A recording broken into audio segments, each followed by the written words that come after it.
de esta palabra, que sobre vida es la muerte en victoria. Ahora, la muerte en nuestras vidas, ¿verdad? A través del perdón de nuestros pecados, hay santidad en nuestras vidas por la sangre de Jesús.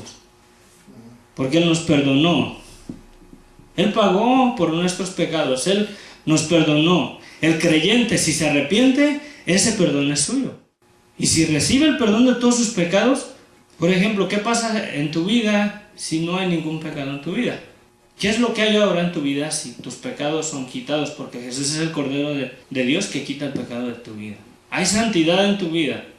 Por bueno, no, ¿verdad? Hay santidad por la sangre de Jesús en la cruz del Calvario. Y por esa santidad que Dios le delegó por medio de Jesús, a través de su muerte, la muerte no tiene control de tu vida. Y debemos de anclar nuestras vidas en esta esperanza, que aunque estemos en una iglesia y ya está en las últimas, o está en el hecho de la muerte, debo de creer lo que dice Dios en su palabra. ¿Qué dice Jesús? El que cree en mí, aunque esté muerto, vivirá, porque tu pecado ya no está en tu vida. ¿Sí? Hay santidad en nuestras vidas. El venir delante de la presencia de Dios es porque Él nos dio una santidad que no merecemos. Un perdón inmerecido que nos ha regalado. Hermanos, si uno de ustedes necesitara un trasplante de corazón y yo se lo pudiera dar, yo no se los daba. Para que ustedes tuvieran vida, yo no les hacía nada por ustedes. Si tuvieran una sentencia de sentarlos en la silla eléctrica, yo jamás iba en su lugar. Jesús fue en nuestro lugar. Amén. Él dio su vida para que nosotros, en el estado de muerte, tengamos vida en el perdón que Él nos dio. Amén. Por eso truene, llueve, relampaguee, que nos fallen quien nos falle, pero el Señor es fiel en su palabra. Aleluya. Sí. El ser creyente, yo lo miro, no es religión.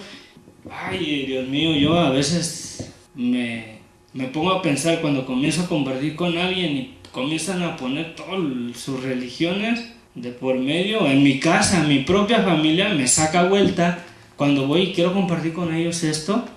Ya no voy a cambiar de mi religión, ellos son católicos, nunca van a misa como yo. Hermanos, de los más católicos o de los más religiosos de mi familia era yo. Yo traía una camioneta, estaba viejita, una 72, una Ford, como en el 93, 94.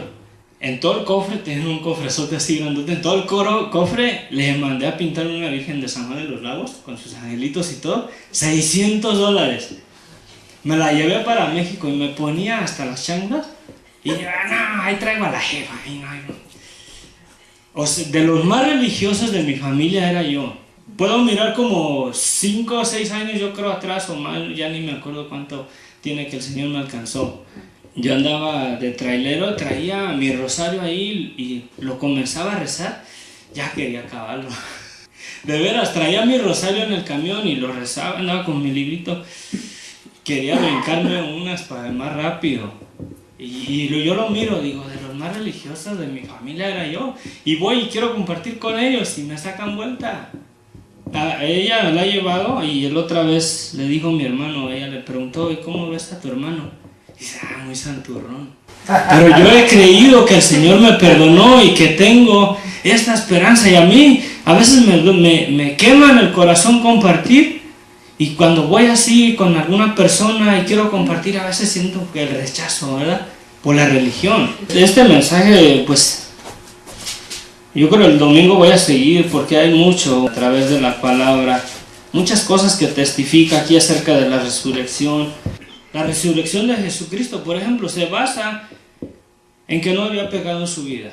La muerte no tenía control de su vida. Por eso resucitó. Por eso Jesús con una seguridad les decía, ¿verdad? Me van a matar, pero al tercer día voy a resucitar. Con una seguridad porque sabía que no había pecado en su vida y él sabía que por el pecado entró la muerte en el hombre. Y esa muerte no tenía control sobre su vida. Y que él ahí como dice, oh muerte, o sea, mi propia muerte, ¿va? Con mi propia muerte yo seré tu muerte. Y la resurrección, por ejemplo, de los muertos, en caso de que el Señor se tarde un poco y nos vamos a la tumba. Dice que cuando Él viene, los muertos en Cristo resucitarán primero. La misericordia de Dios, yo lo miro, por ejemplo, en la tribulación. Todo el juicio que viene a este mundo en la tribulación, la misericordia de Dios tan grande que ni aún en nuestros cuerpos la va a permitir, ¿sí? Aún ni en nuestros cuerpos, porque Él nos va a sacar antes. Y después, cuando Él viene por su iglesia, los que estemos durmiendo o los que estemos en vida. Por eso dice aquí, no todos dormiremos. Si estamos ahorita y viene el Señor, vámonos. Aleluya. Y si ya estamos ahí enterraditos y qué ole, ¿cómo vamos a salir de ahí? Hoy es el Señor atravesaba las paredes cuando fue glorificado. Nos pongan lo que nos pongan encima, vamos a salir de ahí. Porque es un hecho, la resurrección de los muertos es un hecho, no es una religión.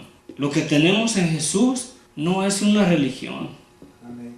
Es una realidad, el perdón de pecados, la salvación. Ahora, ¿la salvación de qué?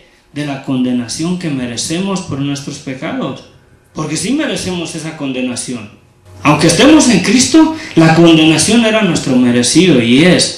Pero por la pura gracia de Dios y el perdón que Él nos dio, no la experimentaremos. Dice, ¿verdad? Dice, aquí les digo un misterio, no todos dormiremos, no todos experimentaremos la muerte, pero todos seremos transformados. Y esto se refiere a todos los que han recibido el testimonio de Jesús. Y toco el tema del arrepentimiento, porque sin arrepentimiento no hay remisión de pecados y esta palabra no lleva ningún efecto en sus vidas. Y es una tristeza para la gente que no recibe a Jesús. Es una tristeza, de veras. Debemos de tener ese amor y que Dios nos ponga el mismo amor y el mismo dolor que Dios siente de mirar a una gente que muere sin esta esperanza. Yo en cuanto puedo, así que me llevan que un tratadito hasta las personas de los testigos de Jehová, yo comparto lo más que puedo y les digo de esto. Ellos tienen una doctrina que ahí en Primera de Corintios 15, en el 50, dice, por esto digo, hermanos, que la carne y la sangre no pueden heredar el reino de Dios, ni la corrupción heredará la incorrupción. Dice ahí, ¿verdad?, que la carne y la sangre no pueden heredar el reino de Dios. Y ese pasaje lo agarran ellos para decir que Jesús no resucitó en carne y hueso. Que Jesús resucitó en espíritu y que Dios escondió el cuerpo de Jesús, así como el de Moisés. Fíjense, es lo que creen los testigos de Jehová, que Jesús no resucitó físicamente. Cuando Jesús dice que al tercer día, y fue todavía ahí con uno de sus discípulos, con Tomás, creo, ¿no? Y le dice, mira, mete tu mano ahí en mis manos y ve como un espíritu no tiene carne y hueso como yo. Lo cual contradice y ellos aseguran, porque me agarré yo y me quedé así. Le estaba diciendo y me dice, no, dice Jesús no resucitó en su cuerpo, ¿verdad?, de carne y hueso, dice, porque ahí dice la escritura que ni la carne y la sangre no pueden heredar el reino de Dios.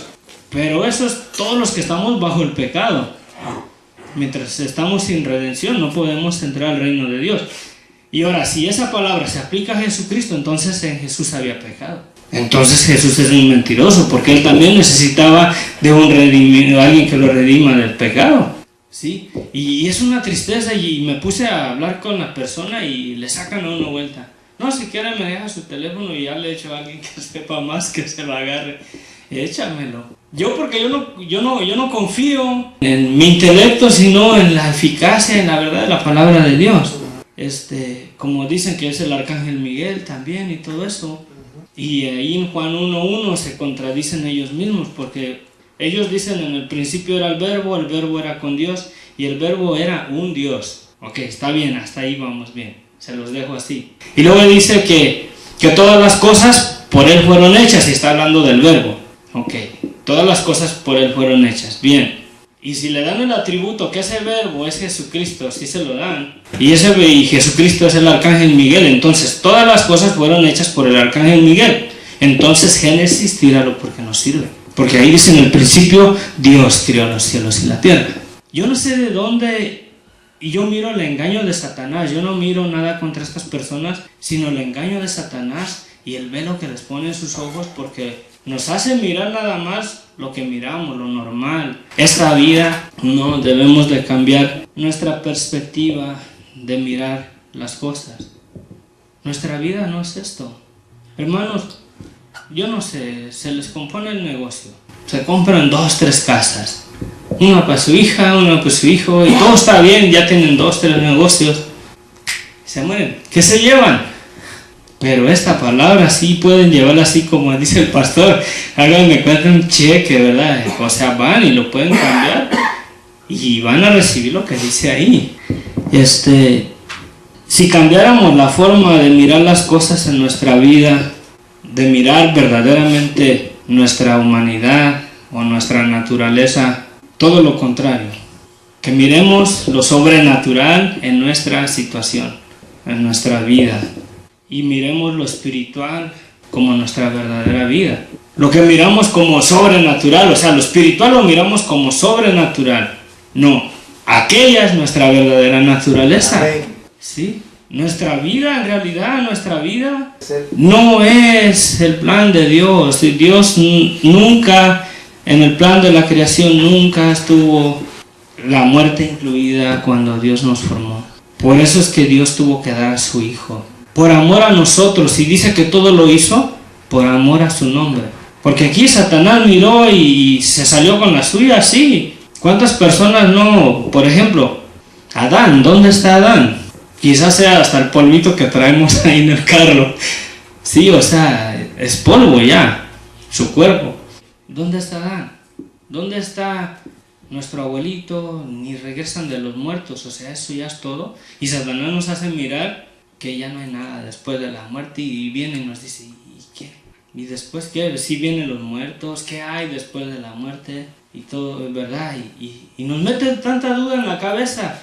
Y como es lo único que miramos, pues decimos, ¿sabes qué? Pues si ya no hay nada después allá, pues hay que vivir la vida, hay que gozarnos, ¿no? Hay que tener lo más que podamos aquí, el mejor carro, la mejor casa, porque este mundo es lo único que nos ofrece. ¿Y qué es lo que le ofreció Satanás a Jesús? Mira, le enseñó todos los reinos de la tierra, todo su poderío, toda la gloria, me imagino que de todas las naciones.